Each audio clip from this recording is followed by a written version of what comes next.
The mind is like a knife. It dissects, it analyzes, and compartmentalizes reality. It cuts reality into pieces to try to understand it.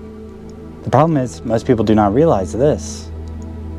Poorly handling the sharpness of the mind and harming themselves over and over, then blaming it on something external. A knife has never jumped up and stabbed someone on its own, and it is just like this with the mind, as the mind is just a tool, and if you do not know how to wield it, it will cut you. So to wield the mind properly, we must understand the aspect of this tool. It is common to break the mind into two aspects, the conscious and the subconscious. The conscious mind is the thinking mind. It is the logical, analytical, and this is the tool of awareness. This is how the mind dissects reality to further understand itself. The subconscious mind is the access to patterns of memories, emotions, and conditionings. It is the non-thinking mind, but the doorway to our connection to reality.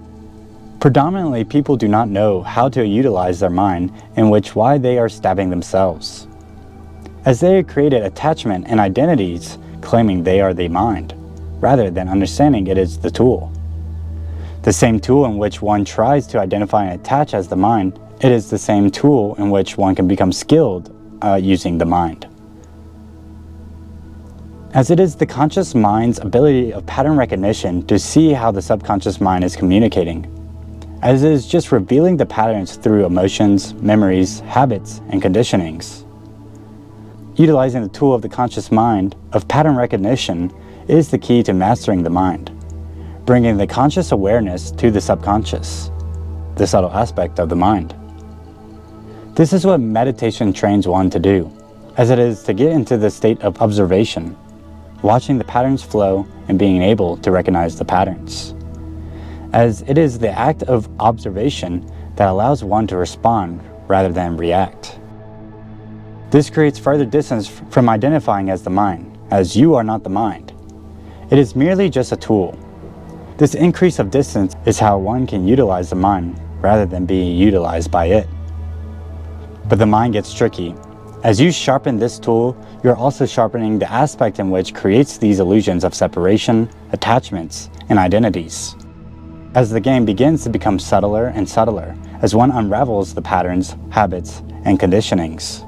And as one gets more skilled with the sharp tool of the mind, furthering your identification of the mind, you will begin to realize that you will have to create new patterns to replace the old.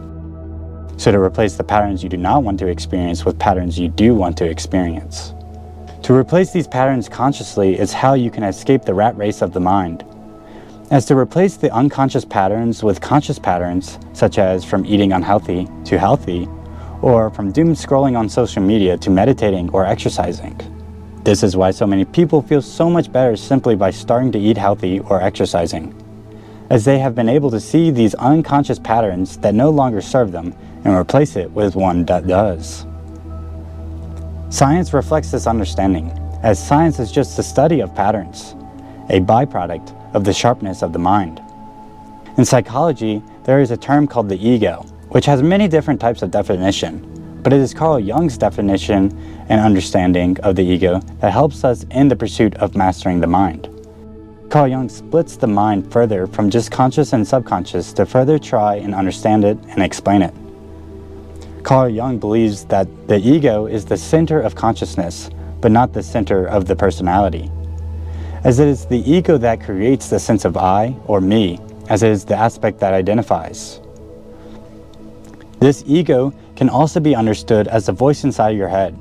While it's not totally accurate, for many people who are unskilled in the mind, they think this aspect is them, in which why they continue to create identities, attachments, and illusionary beliefs, such as that they are the body and mind, rather than the consciousness behind it all.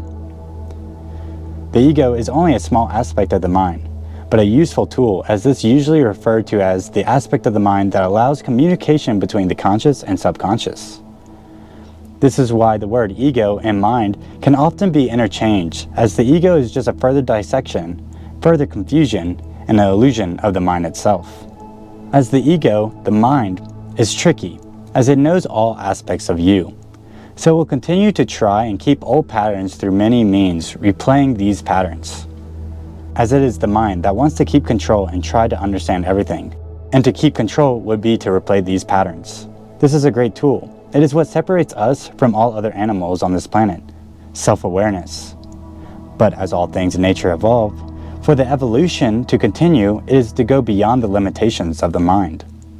But to do this is to master the mind, to understand its game and tricks thoroughly, creating the space between what you are and the body and mind. The most common trap of the mind to keep control is that it is dying. This is why doing things that are uncomfortable for many is hard, as there is a pushback from the mind. For many times, it will feel like you are dying, but it's just the trick of the mind trying to keep itself as the CEO. This trick has gotten so bad that there is a popular term and belief of ego death. This is to transcend and become free, one must kill the ego, but this is simply another trick, as to kill the ego is to kill the mind. The common confusion happens due to substance usage, as people who are not ready to go beyond the mind will have all patterns of attachments and identities appear and try to keep you in the mind. But when someone takes substances like psychedelics, it is forceful meditation. You are along for the journey and not in control. Something the mind hates. And just like the mind, psychedelics are a useful tool, but many people are abusing it and not understanding what the role they take. As psychedelics temporarily numb an aspect of the body and mind to further explore the subtler patterns. But to go deeper is to have the full awareness of the body and explore these patterns. In neuroscience, we can further understand the conscious and subconscious mind through the brain waves, as it is the beta brainwaves that is associated with the conscious mind, and theta and delta that is associated with the subconscious. It is alpha brainwaves that is split between both the conscious and subconscious mind, the bridge between the two, as it is only alpha that allows communication between the conscious and subconscious, between beta and theta and delta. This is why the classical meditation EEG readout is when the alpha brainwaves become more predominant than beta, as it is alpha brainwaves that are known for pattern recognition. When we put EEG on Albert Einstein when he was doing advanced math, it showed that his alpha brainwaves were largely predominant brainwaves, allowing him to connect the subconscious mind and break down complex mathematical patterns. So for most, the sharpness of the mind is cutting themselves. But there are many who learn the tool well enough to get by. Like a cook who is proficient with a knife, you will be able to survive. But to go beyond just survival, to really understand reality and life, only a few have mastered. To meet true intelligence rather than the illusion of a double-edged knife. That's it for today's video. Like, subscribe, leave any comments or topics you want me to talk about. Thanks for watching. Peace! Do you ever feel lost? Confused about who you are, why you're here, and what your true purpose is? Do you feel disconnected? Lacking the purpose, direction, or energy to do what you truly want in life? I know that feeling well because I lived it, but through that confusion, I discovered something powerful. The deeper meaning you're searching for is already within you.